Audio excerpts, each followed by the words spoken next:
होकर खुदा किया शून्य अपने आप को, बना मनुष्य समान।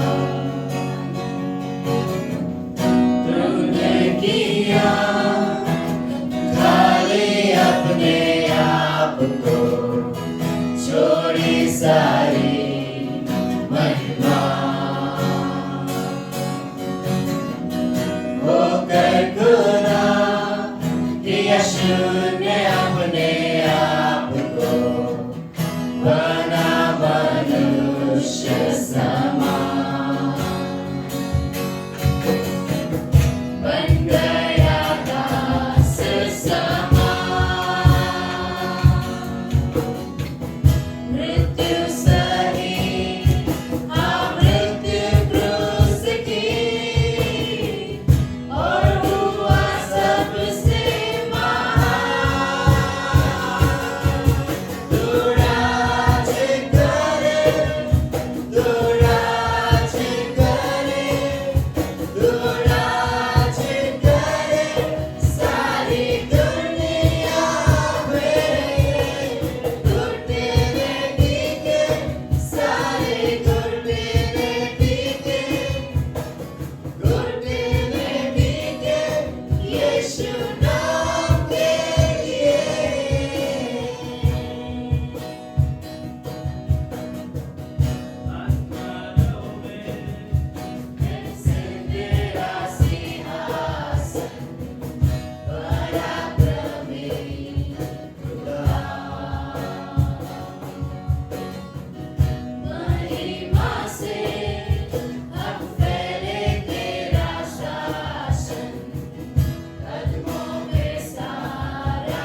हल्का सा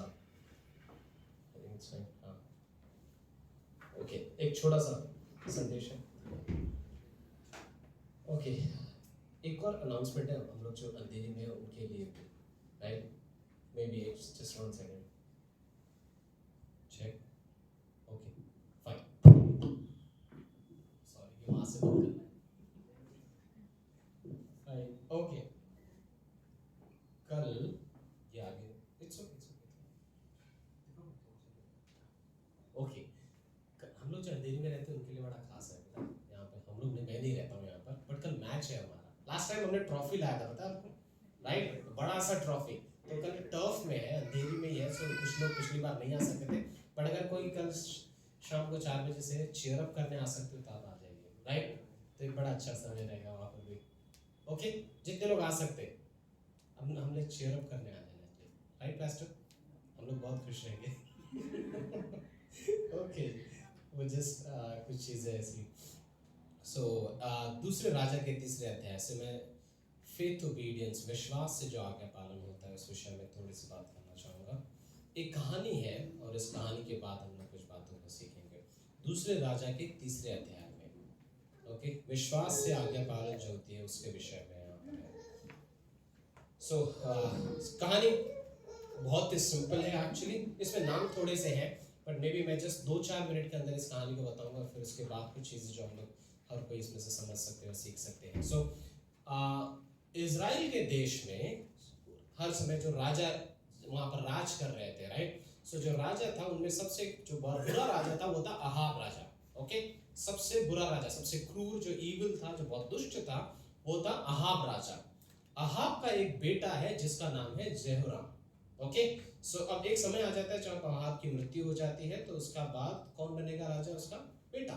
सो जेहोराम उसका बेटा जो है वो राजा बनता है। इन समय में, उसी समय में यहूदा का दूसरा जो प्रांत है, इजराइल एक ऊपरी हिस्से में है, यहूदा थोड़ा नीचे है, उसके एक दूसरा शहर जैसे दूसरा प्रांत मान लो, जिससे वहां पर जो राज कर रहा है वो है जेहोशाफात, ओके? 3 कैरेक्टर है जिसका नाम आपको याद रखना पड़ेगा एक तरीके से इस कहानी के लिए। सो पहला है अहाब का बेटा जेहोराम, इवन वो भी अपने पिता जैसा बुरा रहता है, वो अपने पिता जैसा दुष्ट है, परमेश्वर की नजर में जो भी बुरा रहता है वो सारी चीजें करता है, वो भी उसी मार्ग पे चल रहा है जिस मार्ग पे उसका पिता था। तो वो उसकी स्थिति की वो बहुत क्रूर था, वो भी वैसे अपने पिता समान ही था। यहूदा का राजा जेहोशाफात था, और फिर उस जगह पर एक और राजा था जो मोआब का राजा था, मेशा। इसी कहानी में 3 लोग हैं। सो 3 राजा अब तक याद पता चले आपको। इजराइल का राजा कौन है अभी के समय में? अहाब की मृत्यु होने के बाद उसका जो बेटा आ जाता है जेहोराम, ओके? यहूदा का राजा जेहोशाफात, ये बड़े लंबे नाम है, राइट? और उसके बाद मोआब का राजा है मेशा। होता ये है कि ये जरा पॉलिटिकल वाला जैसा सीन है कि जब अहाब की मृत्यु हो जाती है, अहाब बहुत ही पावरफुल किंग था उस समय में, तो सारे बाकी प्रांत के जो लोग होते थे उसे कर चुकाते थे, उसे टैक्स भरते थे। तो मेशा जो मोआब का राजा है, उसे हर साल 1 लाख भेड़ बकरियां मानो उसको देना पड़ता था एज अ टैक्स, कर के जैसा। तो मेशा का जो राजा है वो अहाब को देता था, लेकिन अहाब अब मर चुका है, उसका बेटा राज कर रहा है। तो जब बेटा सिंहासन पर आता है, ये राजा बगावत करता है कि अब मैं नहीं भरने वाला, ओके? अब मैं टैक्स नहीं दूंगा, मैं तेरे खिलाफ आक्रमण करता हूँ या लड़ाई लड़ता हूँ। जेहोराम जो कि अभी नया है और वो 12 साल तक उस जगह पर राज करता है, लेकिन वो डर जाता है और वो हेल्प के लिए यहूदा के राजा के पास आता है, जेहोशाफात के पास। और जेहोशाफात को आकर कहता है कि सुन, मेरा ये प्रॉब्लम हो गया, ये व्यक्ति मुझसे आक्रमण करने आ रहा है, क्या तू मेरा साथ देगा?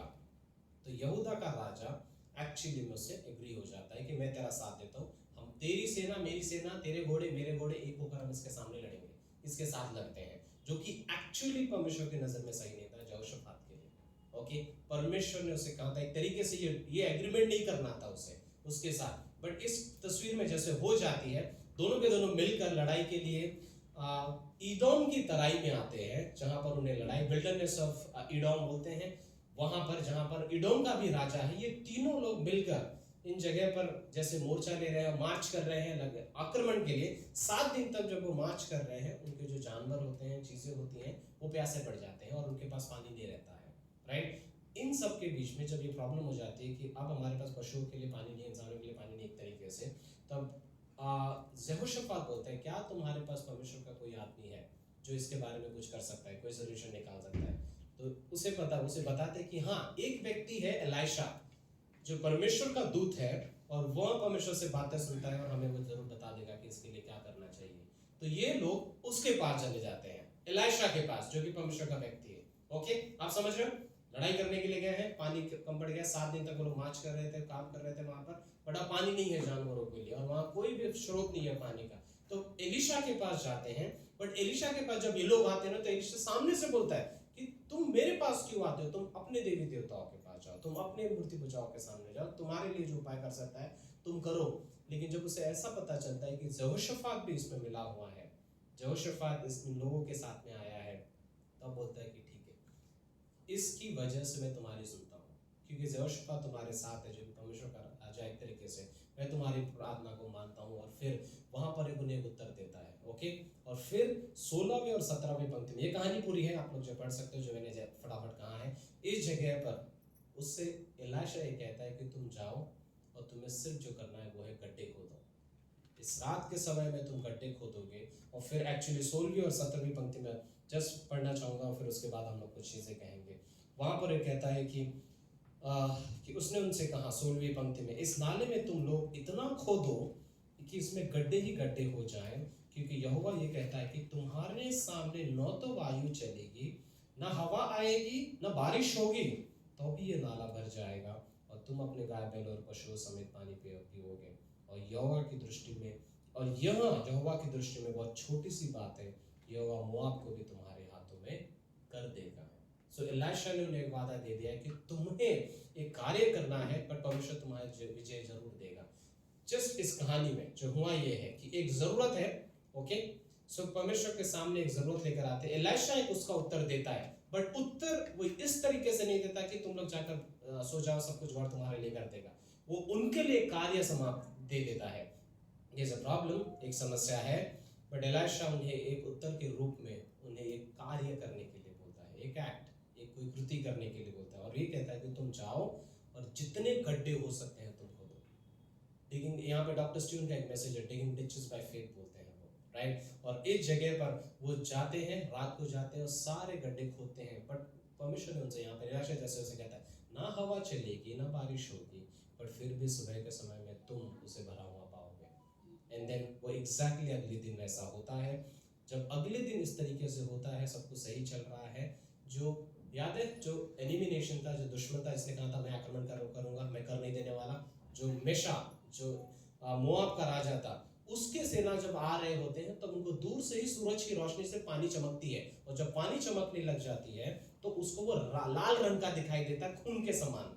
तब ये लोग सोचते हैं कि 3 राजा मिलकर लड़ने मुझसे आए थे, शायद आपस में मतभेद हो गया या आपस में एक दूसरे को मार डाला, ये सब लोग तहस नहस हो चुके हैं, चलो इनको ही लूटने चले जाते हैं बिना किसी हथियार के। सो ये धोखे में आ जाते हैं कि वो उनकी मृत्यु हो चुकी है। वो जाते हैं और सारे लोग उन पर अटैक करते हैं, ऑब्वियसली वो उन्हें मार देता है। लास्ट में मेशा जो राजा रहता है वो स्वयं अपने बेटे को तक बलि चढ़ा देता है वहां पर, क्योंकि उसकी भी जान को खतरा रहता है और मृत्यु पे हो जाता है, राइट। सो एक कहानी का एंड इस तरीके से होता है कि लोग विजय पा लेते हैं इस जगह पर।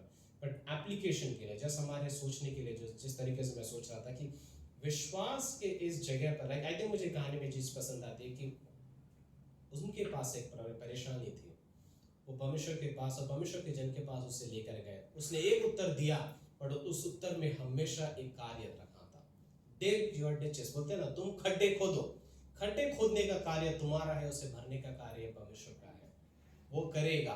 बट एक लाइक बोलते हैं ना, जब भी हम विश्वास करते हैं तो विश्वास का अगला कदम जो है कि कोई ना कोई कार्य जो जरूर कहेगा परमेश्वर से हमसे करने के लिए, राइट। विश्वास से आज्ञा पालन करने पर ही परमेश्वर अपने कार्य को पूरा कर पाता है, क्योंकि कहीं ना कहीं हम विश्वासी हैं, हम विश्वास जरूर करते हैं, बट कहीं ना कहीं हम चीजों को जरूर होते हुए देखना चाहते हैं, बट उस आज्ञा पालन के हिस्से को हम नहीं चाहते, राइट। वी वांट ब्लेसिंग, हमें आशीष चाहिए, लेकिन हम उस आज्ञा पालन को नहीं करना पाते हैं, करना चाहते हैं, जिस वजह से एक्चुअली आशीष आती है हमारे जीवन में, राइट। इस जगह पर हम उस चीज को देखते हैं कि ये फेथ ओबीडियंस है, विश्वास से जब हम आज्ञाओं को मानते हैं उसके बाद ही परमेश्वर कोई कार्य करता है वहां पर, क्योंकि विश्वास कहां पर रहेगा हमारा फिर अगर हम इस तरीके से कार्य ना कर सके, राइट।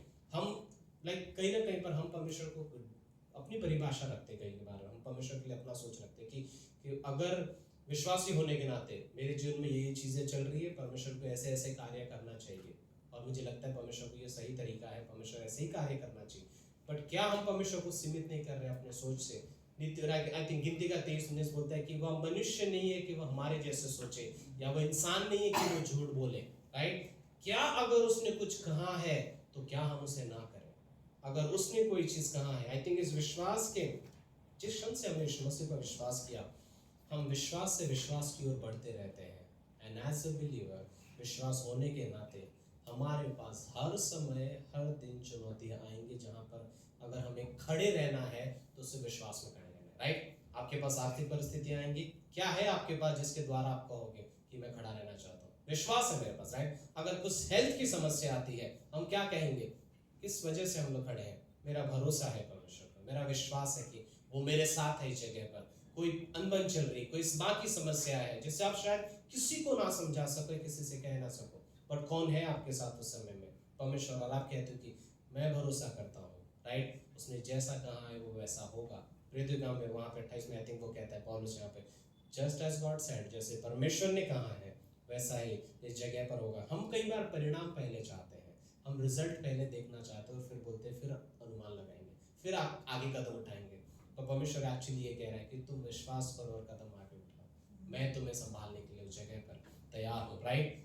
परमेश्वर कहता है कि तुम विश्वास से आज्ञा को मानो और परिणाम को मुझ पर छोड़ो। मे बी जस्ट एंड में लास्ट में चार्ल्स स्टैनली एक बहुत अच्छे प्रचारक थे, एक बहुत ही अच्छे अद्भुत प्रचारक थे, जो पिछले हफ्ते परमेश्वर के पास चले गए और 90 वर्ष की उम्र में ऑलमोस्ट, ओके, उनके बेस्ट लाइंस, जो उनके जो बेस्ट बातें थी, उनमें से एक चीज़ उन्होंने ये कहा था। उनके डॉक्यूमेंट जो उनके मेमोरियल बनाते हैं उनमें उन्होंने लिखा था, ये व्यक्ति जिसने आज्ञा से जीवन जिया और सिर्फ मृत्यु तक वो आज्ञा ही पाता रहा, मतलब आज्ञा के पालन में दिया, लाइफ ऑफ ओबीडियंस एक उनका शीर्षक दिया था।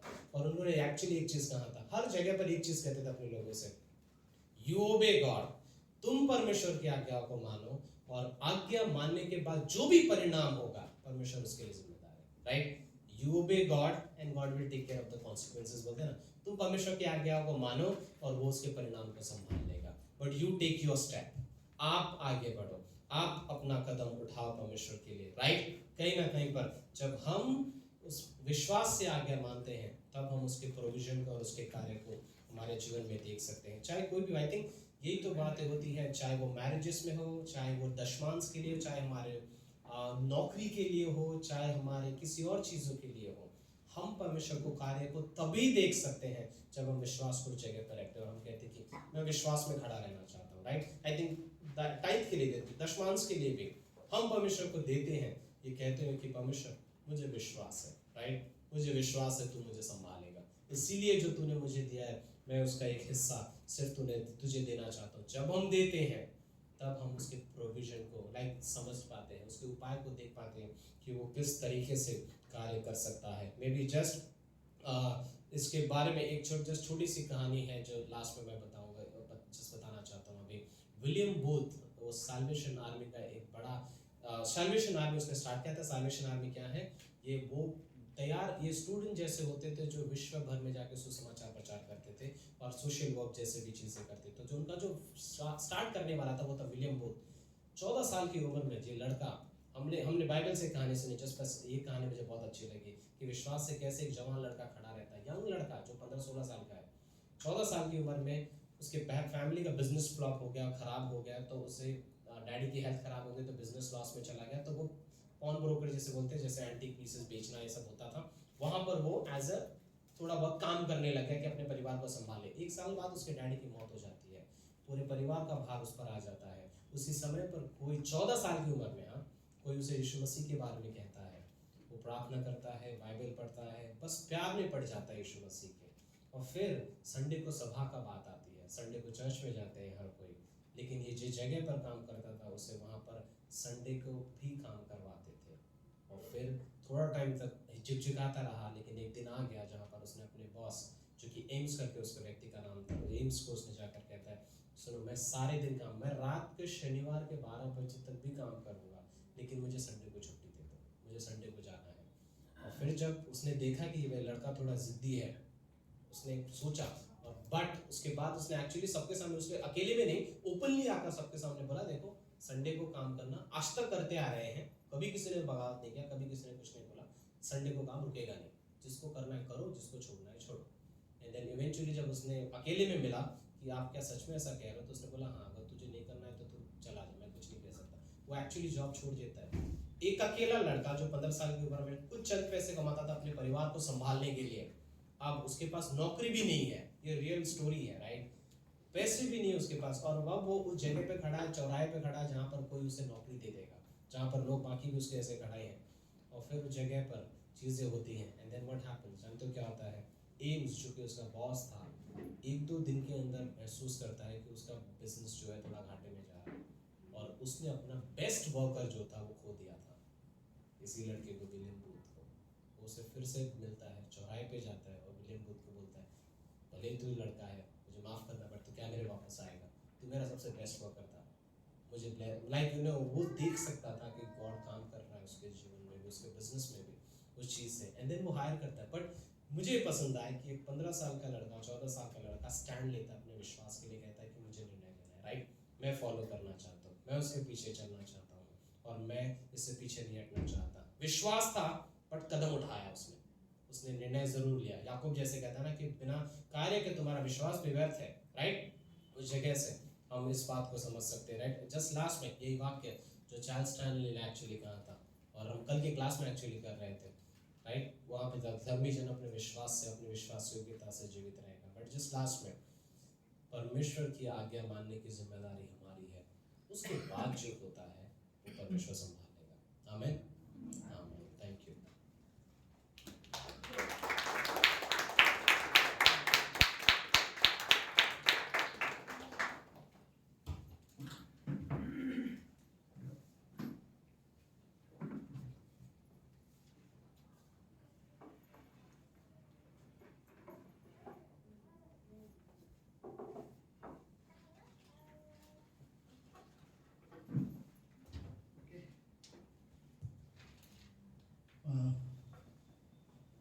हम खड़े हो गए अपनी जगह पे।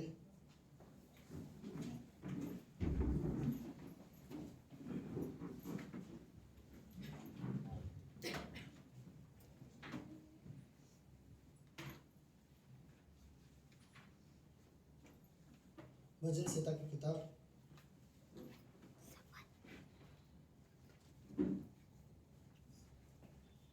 51 अध्याय 91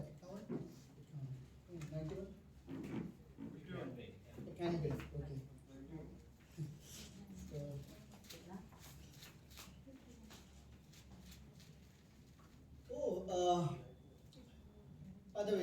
मैंने आज शायद पहले, मुझे नहीं पता, एक बात जो सूरज ने बताया मुझे सीरियसली अजीब लगा, थोड़ा सा सुनकर हुआ कि डॉक्टर चार्ल्स स्टैनली ये गेलिए इस हफ्ते के बाद डॉक्टर चार्ल्स स्टैनली मेरे एक फेवरेट प्रीचर थे जिनको मैं बहुत सुनता हूँ यूट्यूब में।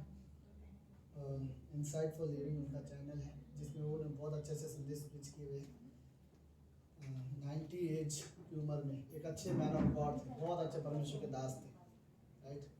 सो ओके, भजन संहिता 91 सो 91 पहली पंक्ति, जो परम प्रधान के छाए हुए स्थान में बैठा कर रहे वह सर्वशक्तिमान की छाया में ठिकाना पाएगा, राइट? ये कितना अच्छा होगा विश्वासी के लिए कि वो परमेश्वर के छाया में रहे, मतलब ऐसे जगह रहे जहाँ परमेश्वर उसकी रक्षा कर रहा है, राइट? ये परमेश्वर की रक्षा के बारे में एक किताब है जो पूरी जर्नी जब मूसा की ऑलमोस्ट खत्म हो रही है और वो सारी जर्नी को याद करते हुए जर्नी उसने लिखा था कि कैसे 40 साल परमेश्वर ने उसकी अगुवाई किया, ओके? और फिर बोलता है मैं यहोवा के विषय में कहूँगा, मूसा ये वर्ड बोल रहे हैं, राइट? मैं यहोवा के विषय में ये कहूँगा। सब लोग है? यस। क्या कभी आपने अपने मन में कहा कि मैं परमेश्वर के बारे में कुछ बोलना चाहता हूँ?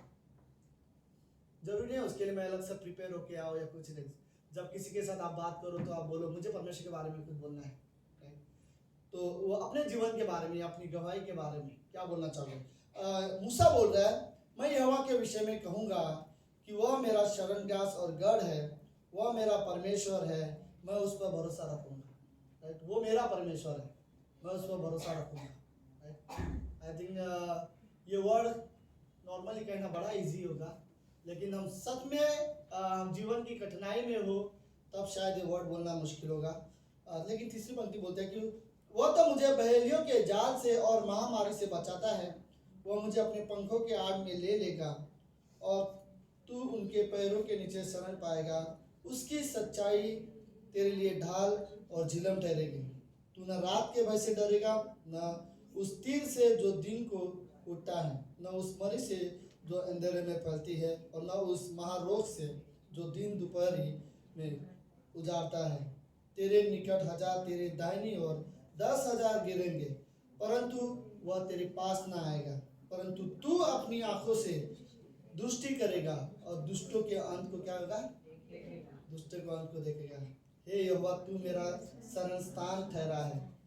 तूने जो परम प्रधान को अपना धाम मान लिया है, इसलिए कोई विपत्ति तुझ पर न पड़ेगी, न कोई दुख तेरे डेरे के निकट आएगा। मुझे ये पंक्तियां पढ़ना रियली अच्छा लग रहा था। राइट, लेट्स प्रार्थना करते हैं। प्रभु यीशु, हम धन्यवाद देते हैं आज के दिन के लिए। आप पवित्र परमेश्वर हो गॉड। इस कमरे में हम सब आपकी उपस्थिति में खड़े हैं प्रभु। आप हमें आज गॉड हमें रियली जानना चाहता है कि परमेश्वर हमें हमारी रक्षा करता है, हमारी सहायता करता है। और कई बार हम हैं जो परमेश्वर से भाग जाते हैं, हम हैं जो परमेश्वर की योजना से बाहर जीवन जीने की कोशिश करते हैं, लेकिन जो परमेश्वर की छाया में रहता है वो सुरक्षित रहता है। धन्यवाद प्रभु यीशु इस बाइबल की पंक्तियों के लिए जो प्रभु आपके वचन है। धन्यवाद पिता। ये प्रार्थना यीशु मसीह के नाम से करते हैं, आमीन आमीन। आप सब लोग बैठ सकते हैं।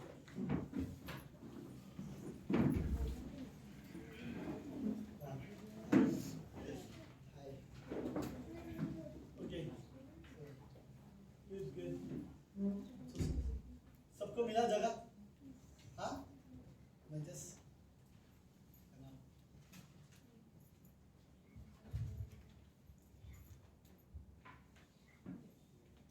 ओके। तो लेट्स सुजीत है, वेरी गुड। सुजीत किसी को ऐसा लगता है आर्मी कमांडर ऑफिसर है। Yes sir.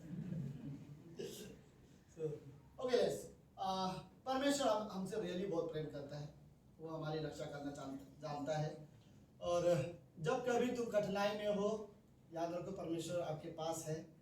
लेकिन अफसोस की बात कि हम परमेश्वर को छोड़कर कुछ और खोजना चाहते हैं। राइट, पता है आपके दिल में एक बात सब लोग है, सीरियसली बात हिस्से को सोचो, आपके हृदय में एक चीज की कमी है।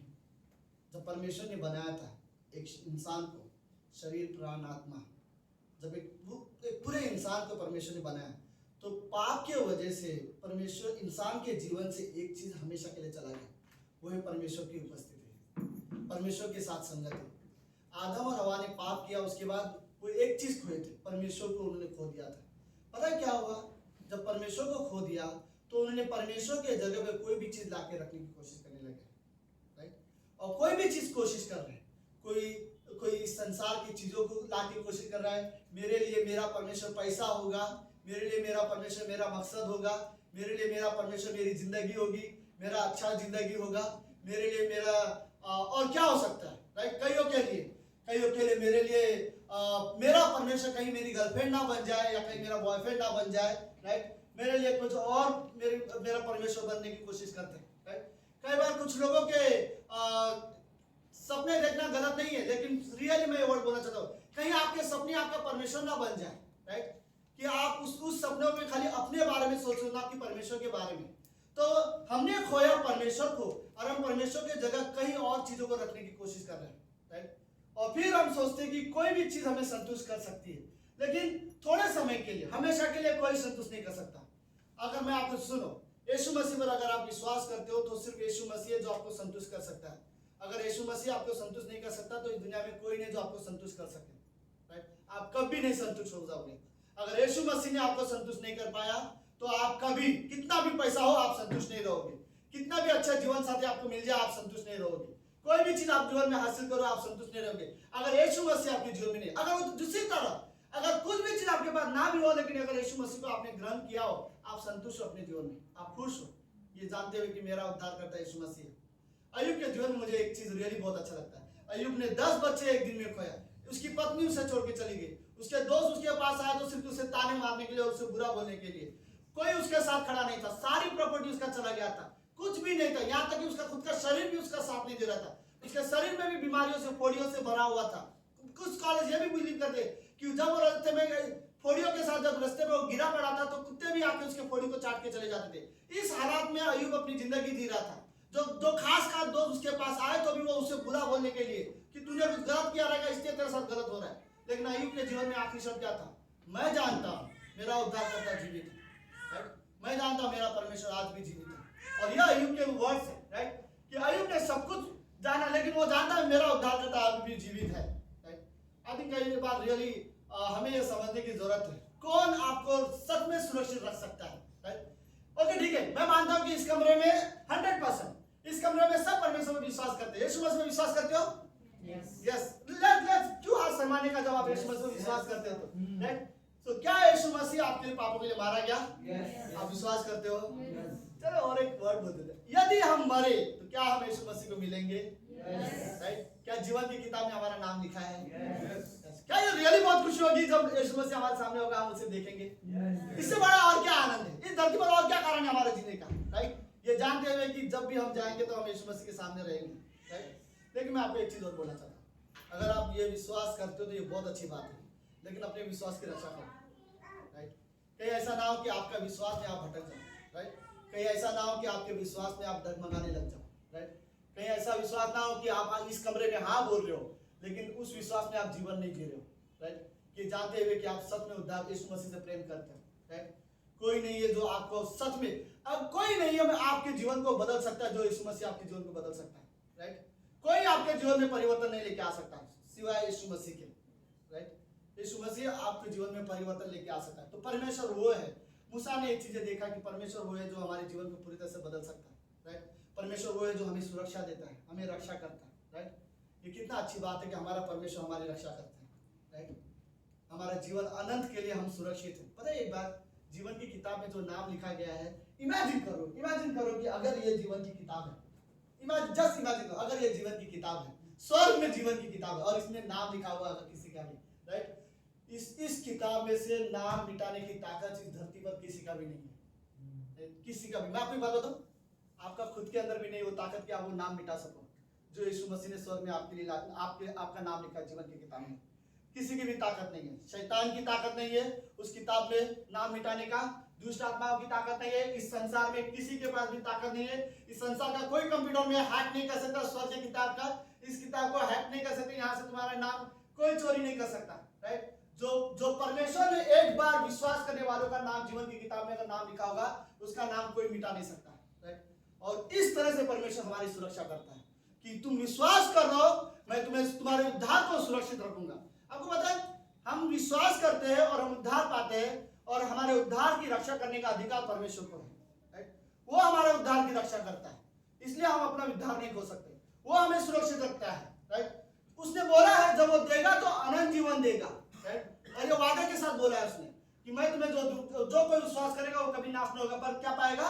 अनंत जीवन पाएगा, राइट। तो ये परमेश्वर का वादा है, ओके। और परमेश्वर इस तरह से हमारी रक्षा करता है। ओके लेट्स, मूसा इस अध्याय को क्या कहना चाहता है? मूसा का क्या कहना है? मूसा का कहना ये है, 40 साल में जब मूसा अगुवाई कर रहा है, परमेश्वर ने जब मूसा और सारे लोगों की अगुवाई किया था, भजन संहिता 105 और उसकी 39वीं पंक्ति वर्स 39, राइट।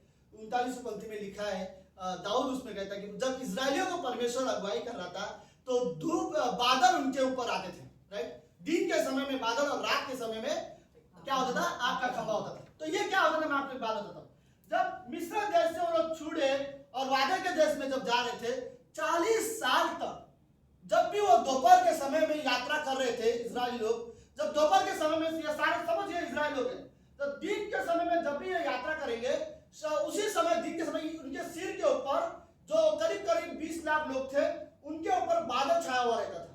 और वो इतना अच्छा बादल होता था जिससे वहां से अगर हवा भी आए तो ठंडी हवा आएगी, धूप उन्हें नहीं लगेगा, और वो बादल उनके ऊपर अगुवाई करता था। तो उन्हें इजराइल को क्या होता था पता है, अगर रात के समय में थोड़ा ठंडी हो जाती है और अंधेरा हो जाता है, तो आग का खंभा उनके आगे आ जाता था, तो आग का खंभे से वो लोग, तो इजराइली को ये होता था, कैसे पता चलता था कि हमें कहाँ पे रुकना है, हमें कहाँ पे आराम करना है और कब तक हमें चलते रहना है, तो उनको ऐसा पता चलता था। ओके, सब लोग हैं? ओके, ये इजराइल है, ये क्या बोलते हैं इसको, ये बादल है। ओके, और इनको चलना है, और ये लोग साथ जैसे बादल चलता रहेगा तो इनको पता है हमें चलते रहना है, राइट, क्योंकि बादल इनकी अगुवाई कर, और जैसे बादल रुक गया तो इनको पता अब हमें रुकना है, राइट। और या फिर रात के समय में जैसे आग का खंभा चल रहा है तो इनको चलते रहना, जैसे आग का खंभा रुक गया तो इनको पता है कि अब हमको इस जगह पे हमें रुक जाना है। तो इस तरह से उनकी वो लोग अगुवाई करते थे। ओके, तो मूसा उसी अगुवाई को 40 साल तक परमेश्वर ने जो उसको याद किया, वो सारी घटना को याद करते हुए, और मूसा ऑलमोस्ट इजराइल के देश के नजदीक है, वो वहां पर पहुंचा नहीं है, और वो देश उसने दूर से देखा है, और उसको पता है कि अब वो उस देश में नहीं जा पाएगा। तब मूसा ने परमेश्वर की लगभग 40 साल की यात्रा में जो परमेश्वर ने अगुवाई की, उसके लिए भजन 70 किताब 51 लिखता है और बोलता है परमेश्वर के शरण में थे हम और वो सुरक्षित थे। और परमेश्वर वो भरोसे की किताब में बोलता है कि अगर कोई हमारी रक्षा कर सकता है तो वो परमेश्वर कर सकता है, वो हमें अच्छे से सुरक्षित कर सकता है।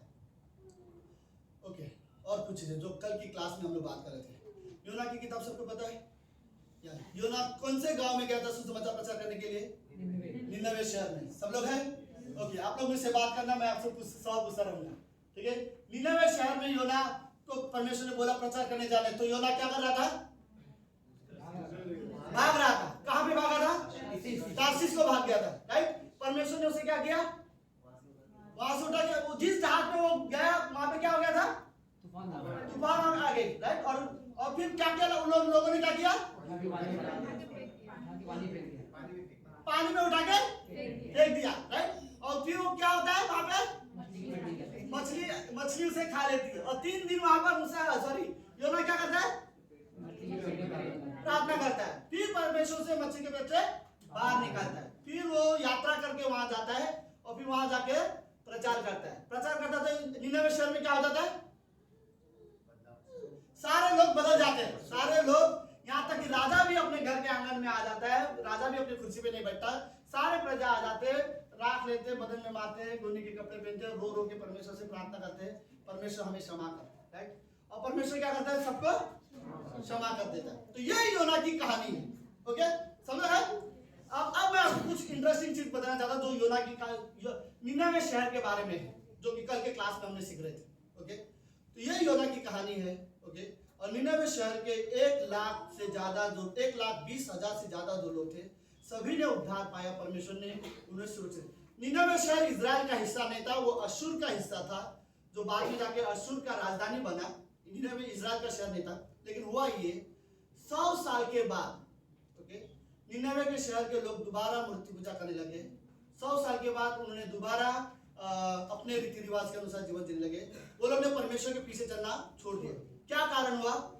सिर्फ इतना हुआ कि निनवे शहर के जो लोग थे, उन्होंने अपने बच्चों को परमेश्वर के बारे में नहीं बताया। आप सब लोग हैं? मैं यही वर्ड बोलना चाहता था, सीरियसली, राइट। फिर हुआ ये कि जब निनवे के शहर के लोगों ने अपने बच्चों को नहीं बताया वो परमेश्वर के बारे में, तो उनकी जब पीढ़ी मर गई, 100 साल के बाद जब दोबारा वो लोग ने पाप किया, परमेश्वर ने बोला अब इन्हें दंड दिया जाएगा, उनके पाप का इन्हें सजा दिया जाएगा। ओके, तो यही वर्ड्स मैं रियली बोलना चाहता हूँ कि विश्वासी को रियली जरूरत है कि हम अपने बच्चों को डिसिप्लिन करें। हम उन्हें बताएं कि परमेश्वर कौन है, कौन तुम्हारे पाप क्षमा कर सकता है। बच्चों को ये बताना एक समय में बहुत जरूरी है कि हम सब पापी है, इसीलिए यीशु मसीह आया, वो हमारे पापों के लिए मारा गया और वो तीसरे दिन जीवित हुआ। ये रियली जरूरी है बच्चों। मैं आपको सीरियसली बोला चाहता, ये मत सोचो कि बच्चों को डिसिप्लिन नहीं करेंगे, उनको चल जाना पसंद नहीं है, वो लोग को अच्छा नहीं लगता तो हम लोग आ जाते हैं, उनको छोड़ के आ जाते हैं, ये अच्छा नहीं होगा आपके लिए, राइट। फिर एक समय आएगा आपको पता भी नहीं चलेगा कि वो विश्वास में है या नहीं, राइट। मैं सच में कहना चाहता हूँ, अगर आप इस धरती पर अपने बच्चों को अनुशासन या डिसिप्लिन नहीं करोगे ना, फिर एक बार स्वर्ग में कहीं ऐसा ना हो कि परमेश्वर उन्हें डिसिप्लिन करे, राइट। ये बेटर है कि परमेश्वर स्वर्ग में उनका अनुशासन करे, उससे बेहतर है कि आज हम अपने बच्चों को डिसिप्लिन करें। ऐसा ना हो कि हम उन्हें स्वर्ग में जाके हमें पता चले कि वो उद्धार में आए ही नहीं है और उन्होंने यीशु मसीह में विश्वास ही नहीं किया हो। इससे बेटर है। मैं ये मत सोचो बच्चे को पसंद है तो सीरियसली मैं बोलना चाहता हूँ कि उनके कान पकड़ो या उन्हें मारो या डिसिप्लिन करो, राइट। इस एरिया में अगर आपको छड़ी भी उठाना पड़े तो उठाओ, लेकिन बच्चों को बोलो मैं चल जाता हूँ, तुम्हें चल जाना जरूरी है। मैं यीशु मसीह में विश्वास करता हूँ तो तुम्हें भी विश्वास करना जरूरी है। यीशु मसीह उद्धार करता है, उन्हें रियली समझाने की जरूरत है, राइट। ये हर पेरेंट्स की जिम्मेदारी है कि इस तरह से हम उन्हें सुरक्षा दे सके, इस तरह से हम बोल सके कि कोई है जो सिर्फ तुम्हें सुरक्षा रख सके, तुम्हारे अनंत जीवन तुम्हें दे सकता है तो वो सिर्फ परमेश्वर है, कोई और नहीं है, राइट। इस तरह से हर एक लोगों को अपने बच्चों को हमें बताना रियली जरूरत है, राइट, और रियली जरूरत है। ओके, प्लस आखिरी में कुछ चीजें कैसे परमेश्वर हमें सुरक्षा प्रदान करता है इस धरती पर। देखो हम उद्धार पाए हैं और हमने यीशु मसीह में विश्वास किया है। मैं ये कहना चाहता हूँ स्वर्ग में हम सब सुरक्षित है, उसमें कोई डाउट नहीं है, लेकिन इस धरती पर हम सुरक्षित नहीं है, क्योंकि इस धरती पर शैतान है, इस धरती पर दुष्ट आत्मा है, इस धरती पर संसार है और हमारे शरीर के अंदर पुराना पापी स्वभाव है, जिसके वजह से इस संसार पर शायद हम सुरक्षित नहीं है। लेकिन इसीलिए परमेश्वर ने कुछ चीजें हमें दी है जिससे हम सुरक्षित रह सके। पहली चीज पवित्र आत्मा हम सभी के अंदर है, राइट। पवित्र आत्मा हमारी सहायता के लिए दिया गया है, पवित्र आत्मा हमें दिया गया है जिसकी वजह से ताकि हम इस संसार में सुरक्षित रह सके, राइट। इसलिए हर विश्वासी को जरूरत है कि पवित्र आत्मा की आवाज सुनो, राइट। परमेश्वर से बात करने प्रार्थना के समय में पवित्र आत्मा की आवाज सुनो। मैं सच कहता हूँ जब कभी तुम गलत करने की कोशिश कर रहे हो या मन में आए और उस समय कोई अंदर से तुम्हें रोकने के विचार आ रहे हो, वो पवित्र आत्मा की आवाज है, राइट। और समझने की कोशिश करो, राइट। और हमारे अंदर पवित्र आत्मा सहायता के लिए दिया गया है ताकि हम इस संसार में शैतान दुष्ट आत्माएं संसार के होने के बावजूद हम अपने आप को सुरक्षित रख सके, राइट। बुराई से सुरक्षित रह सके, पाप से अपने आप को सुरक्षित रख सके, संसार से अपने आप को सुरक्षित रह सके। इसलिए परमेश्वर ने हमारे अंदर पवित्र आत्मा दिया है। मैं सच कहता हूँ इस कमरे में सभी के अंदर पवित्र आत्मा है, राइट। मैं रियली में बोला किसी के बारे में मत बुराई करो, हर विश्वासी के अंदर पवित्र आत्मा है, राइट। परमेश्वर न्याय करेगा अगर वो गलत है तो, लेकिन आप उसके बारे में गलत बोल के मत न्याय करो, राइट। कई बार हमारी यही प्रॉब्लम होता है, जो परमेश्वर का काम है वो परमेश्वर को करने दो, जो हमारा काम है वो हम करते हैं, राइट। ये हमारा काम नहीं है कौन सही है कौन गलत है जज करने का, ये परमेश्वर का काम है, वो उसे करने दो। कई बार हम परमेश्वर का काम करते हैं और हमारा काम भूल जाते हैं। हमारा काम क्या है? आज्ञा मानना, राइट। परमेश्वर में बने रहना, ये हमारा काम है। जो परमेश्वर ने हमें कहा है वो हमें करना है, ये हमारा काम है। लेकिन हम दूसरों को गलत सही बताना ये हमारा काम नहीं है। हाँ मैं जानता हूँ लोग गलत है और मेरे सामने कई बार लोग गलत होते मुझे दिखा देते हैं, लेकिन मैं फिर भी उनसे प्यार से बात करना पसंद करूंगा, क्योंकि मैं जानता हूँ परमेश्वर जरूर न्याय करता है, राइट। वो पवित्र परमेश्वर है तो उसे न्याय करने दो, उसका काम वो करेगा और वो अपना काम में कभी लेट नहीं करेगा, राइट। लेकिन मेरा काम नहीं है, मेरा काम है परमेश्वर की आज्ञा मानना, राइट। तो हमेशा याद रखो हमारे अंदर पवित्र आत्मा है, वो सिर्फ इसलिए ताकि हमारी सुरक्षा के लिए। दूसरी चीज पता है क्या है हमारी सुरक्षा के लिए? परमेश्वर के वचन है, राइट। परमेश्वर के वचन हमारी सुरक्षा के लिए दिए गए हैं। कई बार लोग विश्वासी प्रभु में सुरक्षित इसलिए नहीं है क्योंकि वो परमेश्वर के वचन नहीं पढ़ रहे, राइट। ये विश्वासी की सबसे बड़ी कमजोरी। मैं आपको सच कहता हूँ अगर कोई वचन में मजबूत है तो वो विश्वासी शैतान के लिए शक्तिशाली है। अगर जो वचन में बिल्कुल मजबूत नहीं है शैतान उसके लिए शक्तिशाली है, राइट। समझ में आ रहा है मैं क्या बोल रहा हूँ इसका स्टेटमेंट, राइट। अगर मैं वचन में मजबूत हूँ तो मैं शैतान के लिए मैं शक्तिशाली हूँ, वो मुझे गिराना चाहेगा नहीं गिरा पाएगा, राइट। लेकिन अगर मैं वचन में मजबूत नहीं हूँ तो मेरे लिए वो शक्तिशाली है, क्योंकि मैं वचन पढ़। परमेश्वर ने अपने वचन हमें इसलिए दिए हैं ताकि हम इस संसार में सुरक्षित रह सके, राइट। अगर इस संसार में रहकर आपको सुरक्षित रहना है तो आपको वचन पढ़ने की जरूरत है, राइट। हर एक विश्वासी को वचन पढ़ने की जरूरत है। कई बार मैंने ये स्टेटमेंट बोला है, मुझे पसंद है, राइट। इवन आज भी बोल सकता सब लोग। ओके देखो पानी में जहाज कैसे स्टेटमेंट है, जहाज पानी में है वो तब तक सही है, राइट, क्योंकि जहाज को बनाया गया है पानी के लिए। लेकिन पानी जहाज में आए तो ये ठीक नहीं होता, राइट, फिर वो जहाज को डुबा देगा। ठीक वैसे जब तक हम इस संसार में हैं तब तक सही है, कोई गलत नहीं है। लेकिन संसार की चीज अगर हमारे अंदर आ जाए तो गलत होगा, तो ये संसार हमें डुबा देगा जो भी हो, राइट। तो हमें रियलाइज तो याद रखो परमेश्वर के वचन हमारी सुरक्षा के लिए दिए गए हैं। तीसरी चीज कलीसिया हमारी सुरक्षा के लिए दिया गया है, राइट।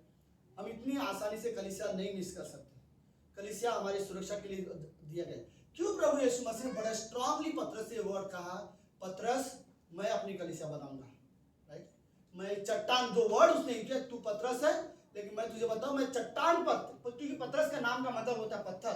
और यीशु मसीह बोलता है लेकिन तेरा नाम का मतलब है पत्थर, लेकिन मैं जो कलीसिया बनाऊंगा वो चट्टान पर होगा। और वो अपने बारे में बात करता है, मैं मेरे ऊपर कलीसिया बनाऊंगा, राइट। यीशु मसीह ने अगर क्यों इतना सीरियसली बोला कि मैं अपनी कलीसिया बनाऊंगा, ताकि मेरे जो कलीसिया का मतलब क्या है, कौन मुझे एग्जैक्टली बोलेगा क्या है कलीसिया का मतलब?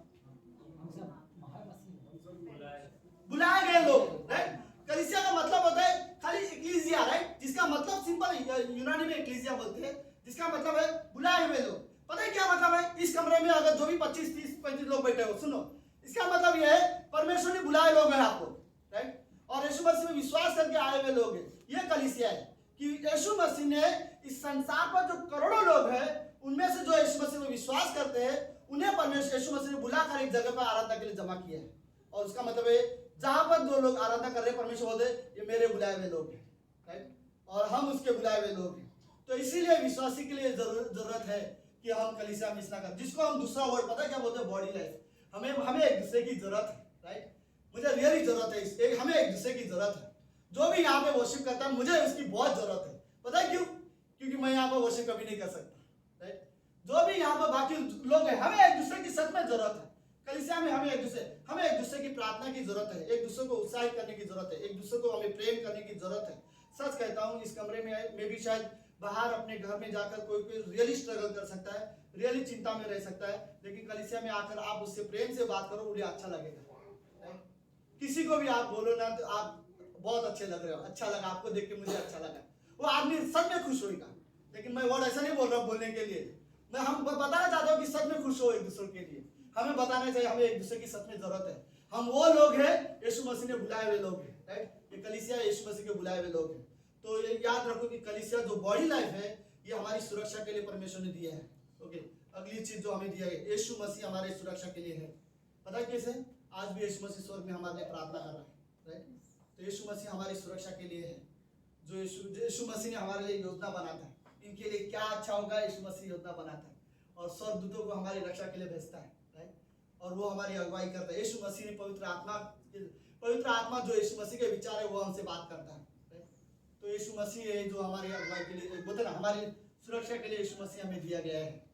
ओके, अगली चीज, मुझे नहीं पता नंबर क्या है।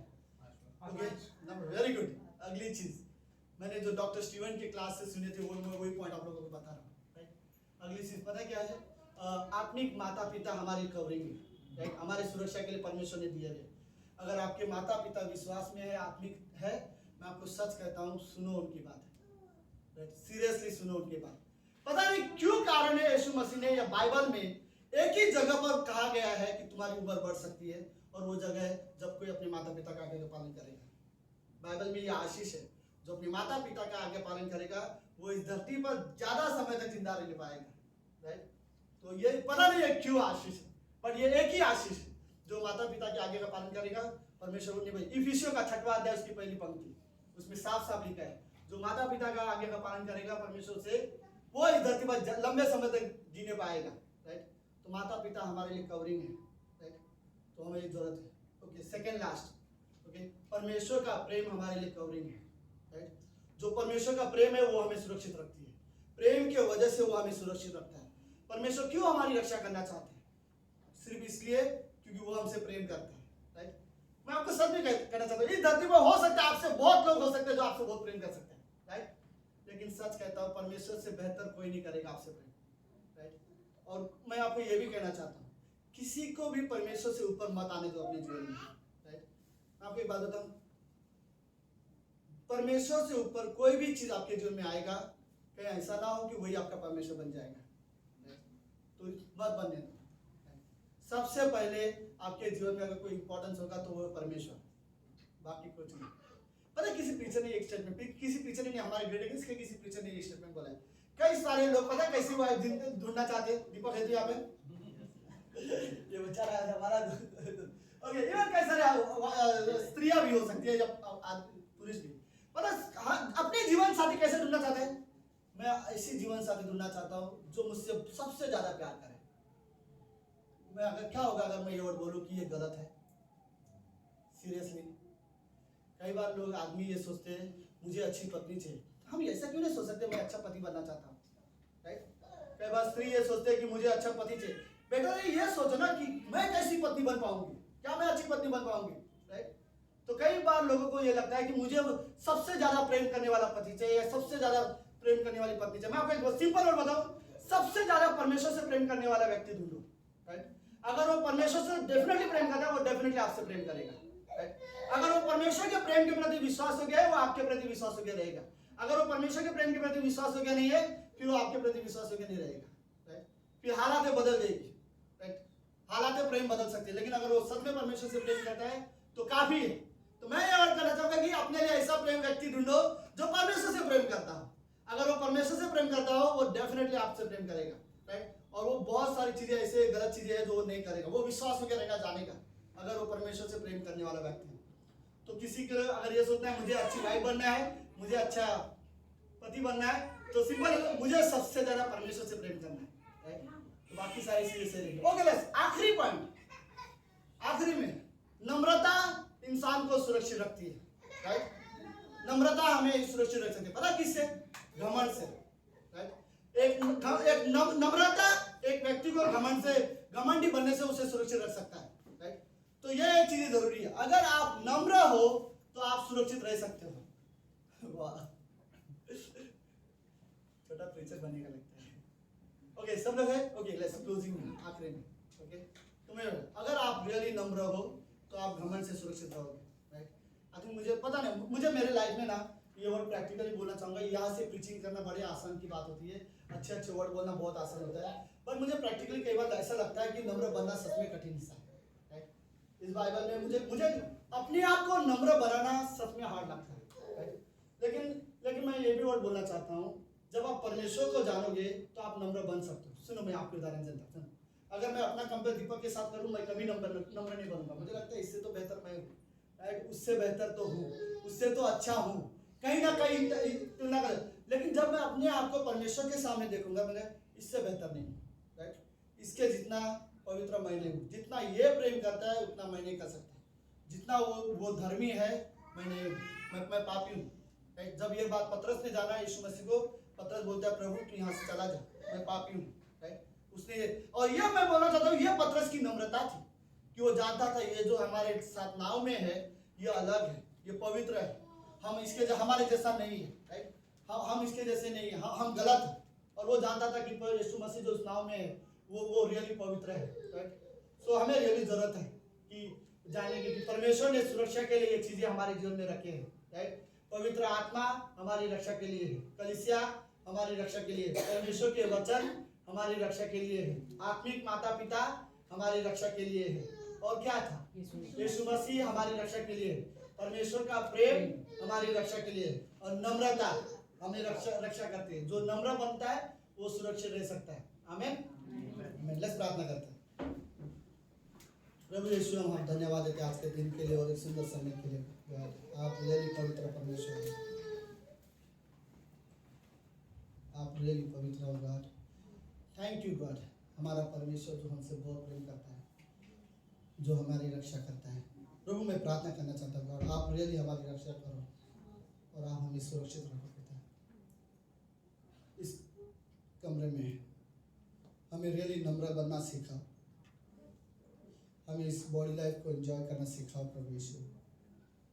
प्रभु मैं धन्यवाद देना चाहता हूँ गॉड कि इस समय इस कमरे में जो लोग हैं जिसको आपने हमें दिए हैं, इस हिंदी कलीसिया के हिस्सा है प्रभु, धन्यवाद उनके जीवन के लिए।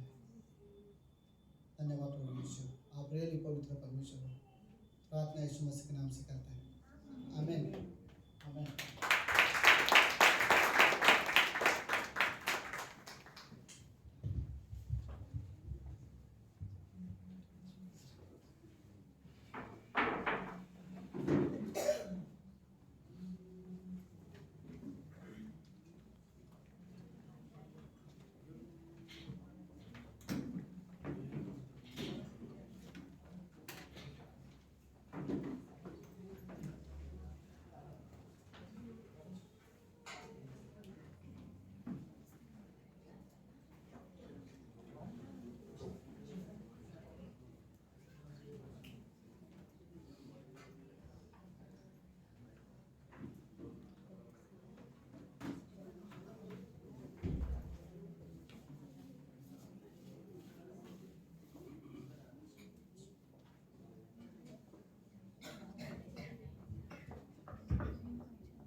चेक। आइए हम सब खड़े होते हैं।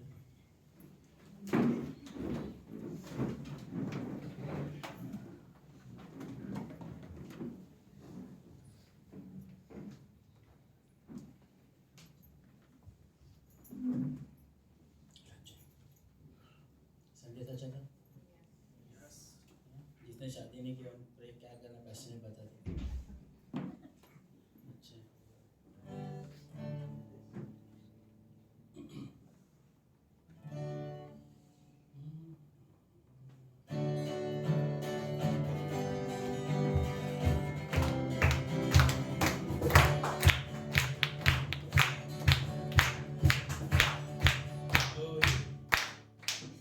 कोई नहीं कर सकेगा मुझको अलग, कोई नहीं कर सकेगा तेरे बिना, कोई नहीं तेरे बिना,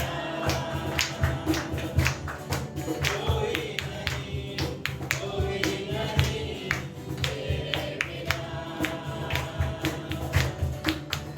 चाहे छोड़े मुझको ज़माना, चाहे छोड़े मुझको मेरे अपने, फिर भी खुदा ही जोड़े मेरा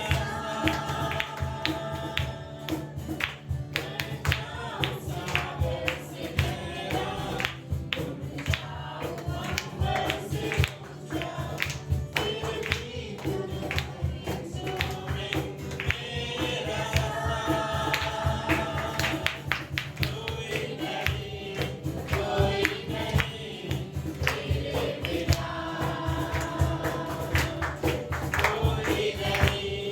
कोई नहीं तेरे बिना।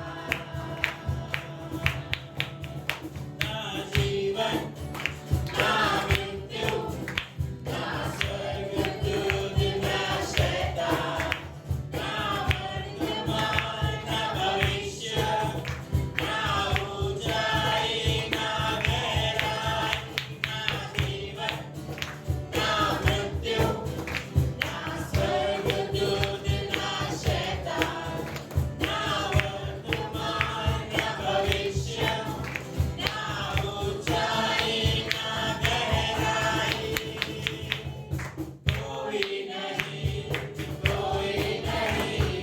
तेरे बिना,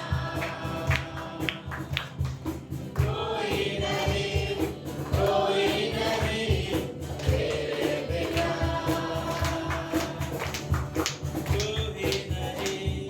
कोई नहीं तेरे बिना।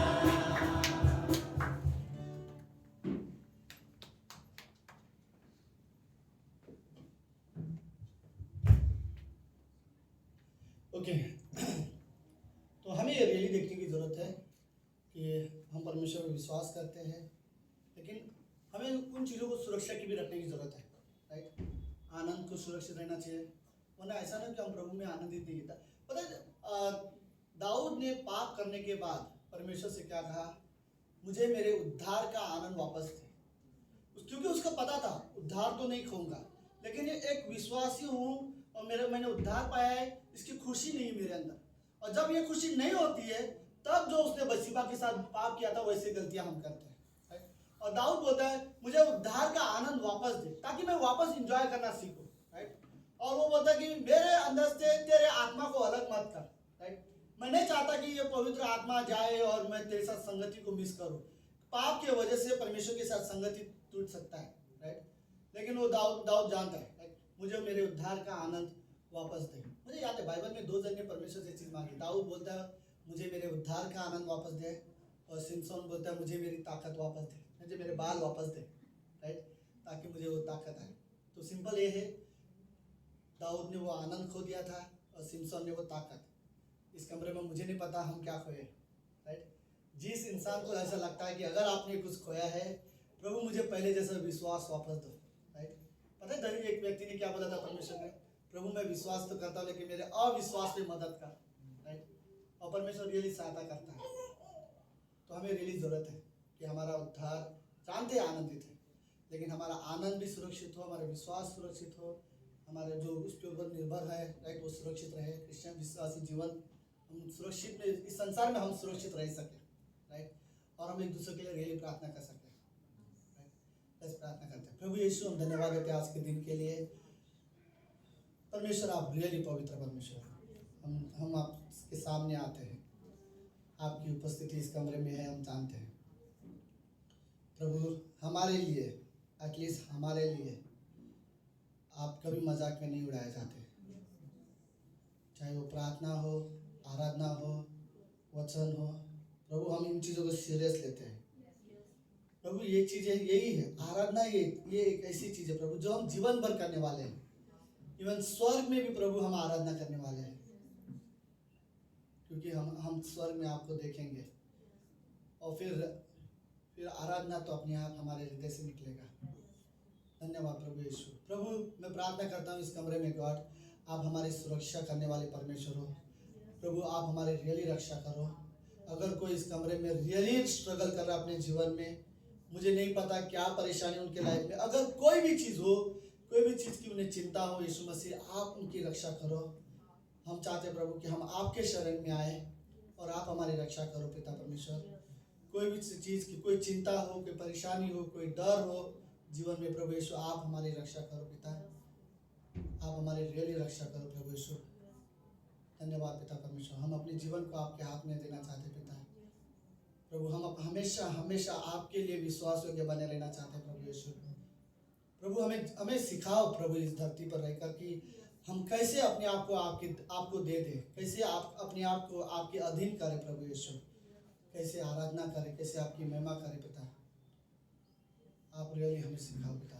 धन्यवाद यीशु मसीह। धन्यवाद हिंदी कलीसिया के लिए।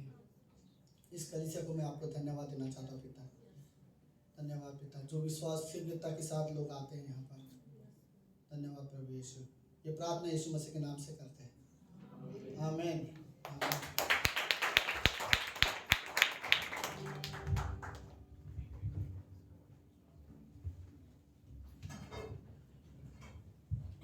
Hello, check. आज किसका बर्थडे है?